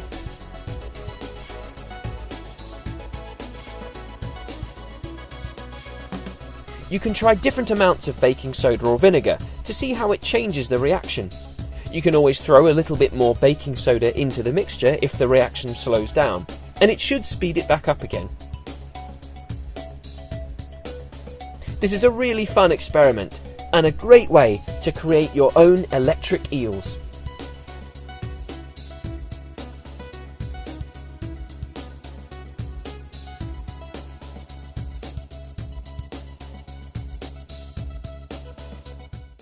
Coin battery.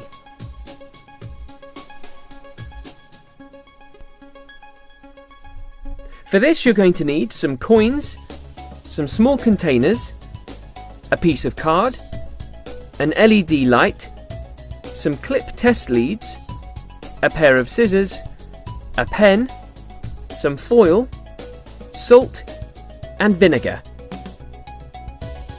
Firstly, take your coins and place them into one of your containers.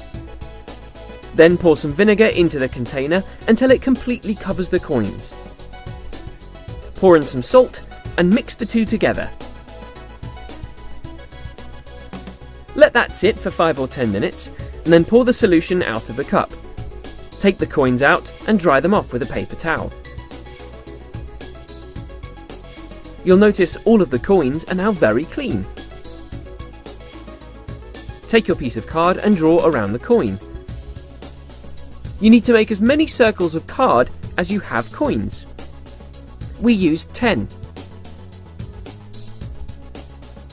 Once you've done that, very carefully cut out the circles. You might want to get an adult to help you with this. Then take your foil, fold it over a few times, and then mark out some more circles. Once again, cut out these circles so that you have the same number of foil circles as you do coins.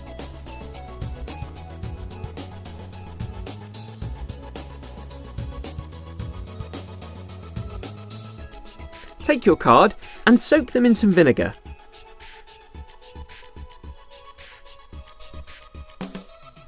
While that works, place your coins on another piece of card.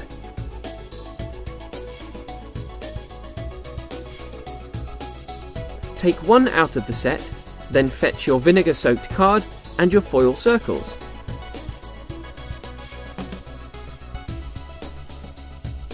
Place a circle of card on top of a coin, and then a circle of foil. Then place another coin on top of that, then card, then foil, and repeat this process until you've stacked all of the coins on top of each other, separated with a layer of card and foil. It's important for this part of the process that you try to make the small circles of card and foil as exact as you can, so that they match the shape and size of the coin. Once you've finished your stack, get a piece of sellotape, fix one end of your lead onto the sellotape, and then sit your coins on top. Place another lead on top of the stack, and then stick it in place with the sellotape. You can use stronger tape if you like, but we've used sellotape so that you can see the process. You should now have a stack of coins with a jump lead attached to both ends. Then simply clip the other end of each of the leads onto your LED light. If we dim the light, we can see that by clipping these leads onto our light, it lights up. The stack of coins has made a battery.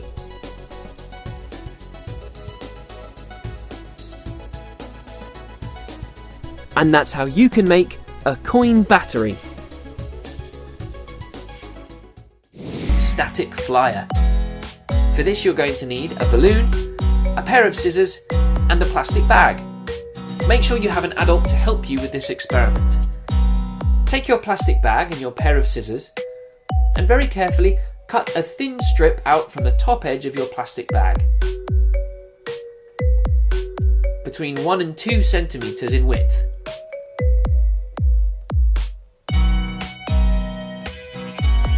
Carefully open it up so that you have a ring of plastic. The next step is to take your balloon, breathe in deeply and blow it up.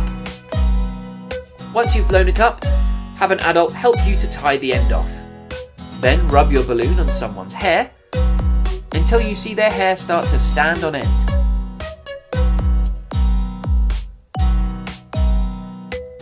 Then take your piece of plastic and rub it on the same person's hair. Release the plastic above your balloon and watch it fly. Why does this work? Well, it's actually very simple. By rubbing the balloon onto your friend's hair, you pick up a static electric charge. By rubbing the plastic on the same person's hair, you're giving it the same charge, which means these two objects repel each other. By placing the balloon under the plastic, you push the plastic upwards, and because it's so light, it floats.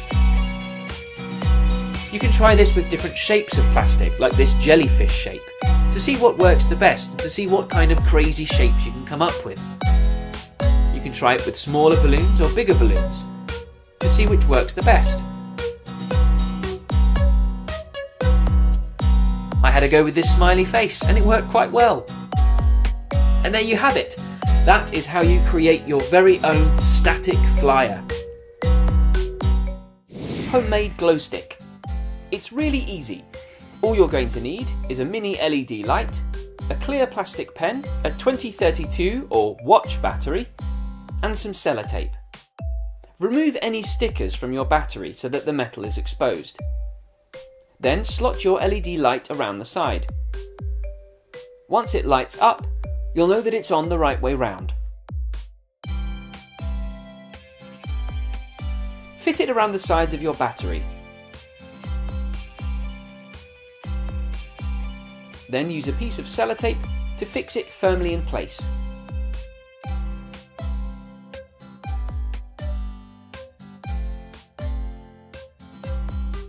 Once that's done, unscrew your pen so that you have just the clear plastic casing.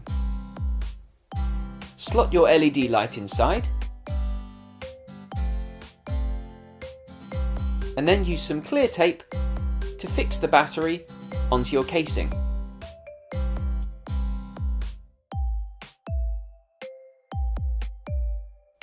Once that's done, turn out the lights, and there you are. You've got your very own glow stick. You can make as many as you like, in all sorts of different colours. It just depends what colour the LED light is. You can take it outside with you, you can take it on camping trips. Get together with your friends and see who can make the best glow stick. And that's how you make a homemade glow stick. Using a neodymium magnet and a copper pipe. For this experiment you're going to need, yes, you guessed it, a magnet and a copper pipe. This might be the simplest experiment we've ever done. All you need to do is find an open space and drop your magnet down the pipe. If you look closely through the pipe, you'll see that the magnet seems to slow down.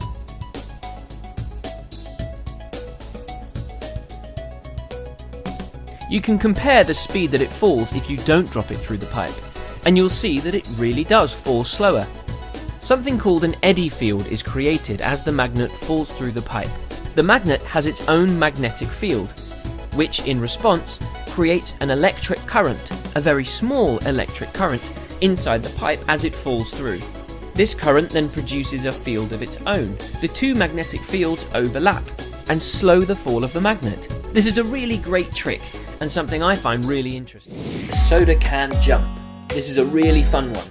You're going to need mug number 1, mug number 2, and a soda can.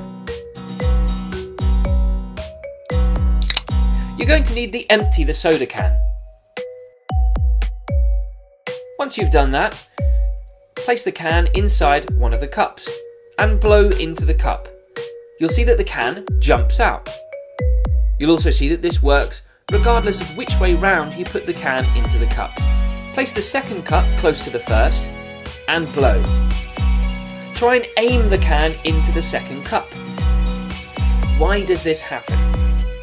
Well, the can is very light. When you blow air into the space between the cup and the can, it creates an area of high pressure. This high pressured air forms underneath the can and pushes it.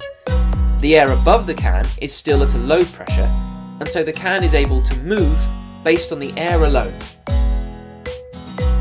Why not move the cups around and see what you can do? Challenge your friends to see who can score the most points. And there we go, that is the soda can jump. Tea bag rockets. This is a really simple experiment. You'll need some tea bags, scissors, matches, and a mug. Firstly, take one of your tea bags. It's important that you use a certain type of tea bag, and we'll show you what we mean. Firstly, cut off any strings that you have attached, then pour out the tea into the mug. When you fold out the tea bag, you should be able to make a tube out of the material. Not all tea bags are like this, so look around for a good one. Then place it on a flat surface and take it outside. Stand it on its end and then light the top. The material will burn down, and just before it goes out, it flies up into the air. This is because by the time it's nearly burnt away, the material that's left is so light it gets lifted on the heat of the flame. And there you have it. That's how you can make tea bag rockets. Diving ketchup experiment. For this you're going to need a bottle of water, a sachet of sauce, preferably ketchup. The first step is to take your bottle of water and your ketchup. Then unscrew the lid. Make sure that the bottle is completely full of water. And then very carefully insert the sachet of sauce into the bottle. You'll find that water spills out of the bottle when you do this, but that's fine. Once that's done, very carefully and tightly seal the bottle. You'll see that the ketchup packet floats inside the water. But if you squeeze the bottle, it sinks. Let go and you'll see that it rises to the top again. Why is this? Well, it's because inside the ketchup packet there is also a very small bubble of air. When you squeeze the bottle, you compress the air inside the packet, which makes it denser, and therefore it sinks to the bottom. When you let go of the water, you release the pressure, and it means that the air inside the packet becomes less dense, and so rises back to the top of the bottle. You can play around with this for a while and see how quickly you can make the packet sink and how quickly you can make it rise. If you get the pressure just right, you can make it float directly in the centre of the bottle. Why don't you challenge your friends at this and see who's best?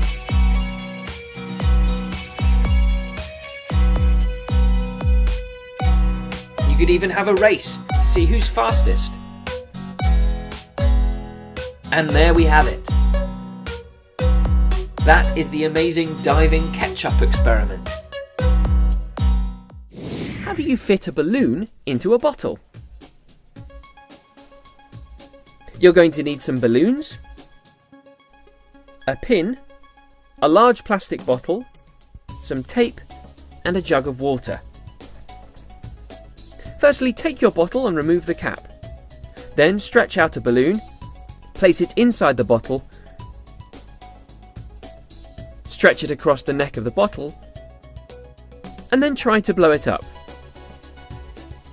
As you can see, I found this part pretty difficult. This is because of the air trapped inside the bottle, creating pressure. However, if we use our pin to make a small hole in the bottom of the bottle, this will allow air to travel in and out. Now if you try to blow the balloon up, hey presto, it inflates.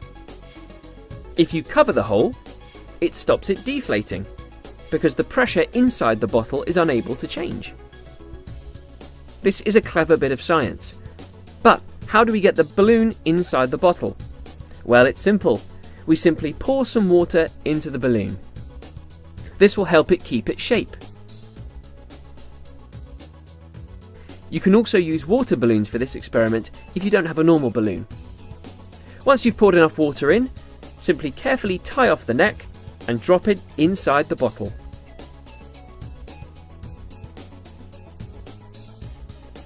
And now people will wonder how you ever got it in there in the first place.